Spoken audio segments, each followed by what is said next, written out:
the fourth installment in the Smackdown series, and the first since the name change from WWF to WWE. Smackdown Shut Your Mouth was released in October 31st, 2002. This is also the first game not to include The Rock on the NTSC cover, but he still is on the PAL cover. Once again, this game was developed by Ukes and published by THQ. So let's get into this review. Every time you start up the game you get the same Rock loading screen. It does look alright, but it is nice to see different loading screens from time to time, but I guess it doesn't matter! The intro for this game is just the actual Smackdown opening used at the time, which isn't a bad thing. The menu also looks pretty cool. It's different from the last two games, with a more spooky feel to it, but this fits the Smackdown theme so much better. The roster has definitely improved since last year. There are 60 superstars and divas in this game. They have included some WCW and ECW guys like Booker T and Rob Van Dam, and some new guys like Brock Lesnar. Oh, and this is the first game to have Hulk Hogan.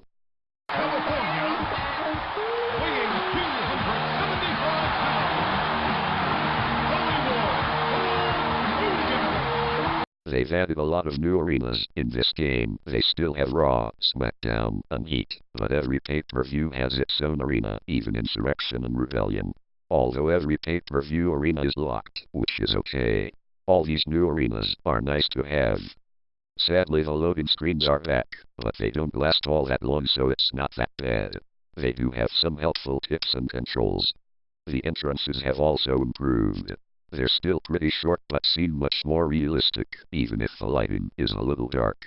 They still cut from place to place, but they're still alright. 240 pounds, Edge!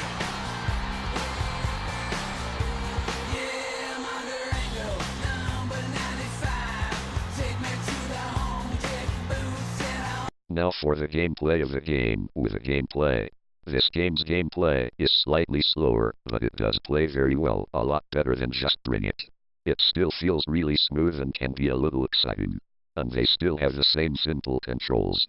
The commentary has thankfully improved from the awful crap from last year. Instead of Michael Cole and Taz, they now have Jim Ross and Jerry Lawler, which is a great improvement. Mainly because there's no Taz, but what they say has also improved. They don't ramble as much, they have occasional sayings, so it's not overdone. He truly is the Babe Ruth of sports entertainment, Hollywood, Hulk Hogan. Sadly, they removed the ability to go into the crowd, which does suck, but I guess it wasn't anything too special. In this game, if you press the finisher button twice, it will do a 360 around the superstars. This is a cool addition to the game. They've also changed the winning animations for single matches. It cuts to the winner, then the loser on the ground, even if he lost by disqualification, and then back to the winner. And now for the matches. Royal Rumble. Finally, the Royal Rumble starts with 2 guys instead of 4, so it is more realistic. Although sadly there's a limit of 6 people in the ring at once this year, not 8, but it's not too bad. In fact, that makes it easier. Hardcore match. Yep, this is pretty much the Falls Count Anywhere match. Again, the backstage area has completely changed. There is 1 or 2 areas from just Bring It, but the rest is different. Although the main hallway goes in a circle, which can be quite hard to move around it. Since the limit of superstars is now only 6 at once, there's no more 8-man battle royal, but there's still 6, 5, and 4-man battle royals. It's alright. Special referee. This really annoys me. Okay, in the old games you could select anybody from the roster to be the referee. But for some reason, in this game, you can only select from a very limited number of people. Like about 5 or so. What the hell?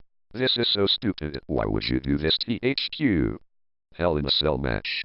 This year they finally changed the cell shape so it actually looks like the cell instead of a cage with a roof. This year they've also added a door, so you don't have to jump out any panes, just bash through the door again, more like the actual cell. This is a much better match. Now to the creation modes. Create a superstar. Create a superstar has improved this year. They've added a lot of parts from old wrestlers or current wrestlers, so you can create an actual legend or superstar with the correct attire.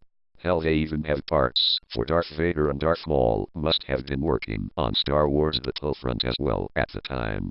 They also improved on the designs. Now you can move them wherever you want.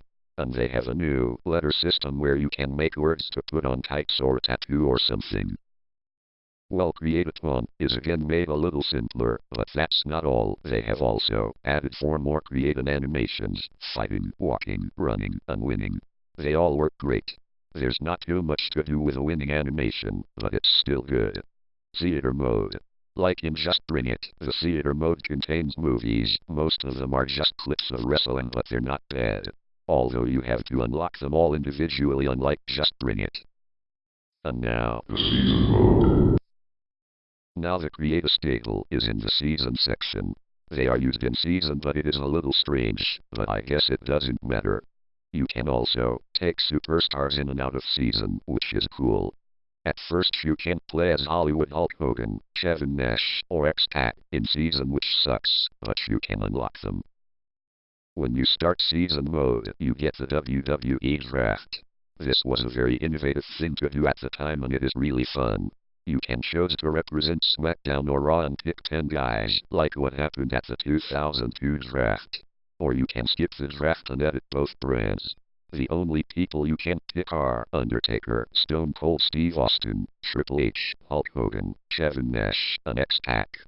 We're back to 4 weeks of either Raw or Smackdown, then a pay-per-view for 12 months. So this story mode is a lot longer than Just Bring It, which is great.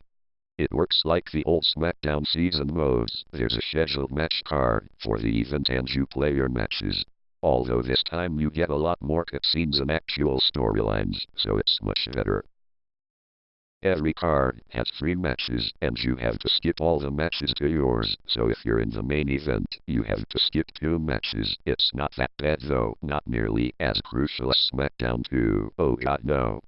Before your match you can roam around backstage and talk to people or visit the general manager for requests. This is a cool feature, but there's not a lot to really do after a while, so eventually it just becomes meh. But every time you start a show, you're placed right in front of the arena to go to your match, so it's not like you have to walk everywhere, so that's good.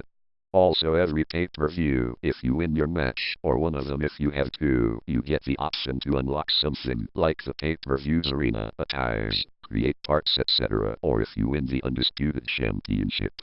Season mode is great this year. Overall, this game is really good. It has great gameplay, a cool fitting layout, good entrances, improved creation suite, an awesome season mode, and a good roster. As for the cons, more loading, the backstage lobby, limited referees in the special referee match. Wow, to be honest, there isn't that many.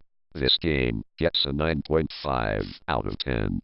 Very high rating. I definitely would recommend you to try this game. So that has been another review. Next we have what many people say to be the best Smackdown game ever. Whether I agree, who knows. It's Here Comes the Pain.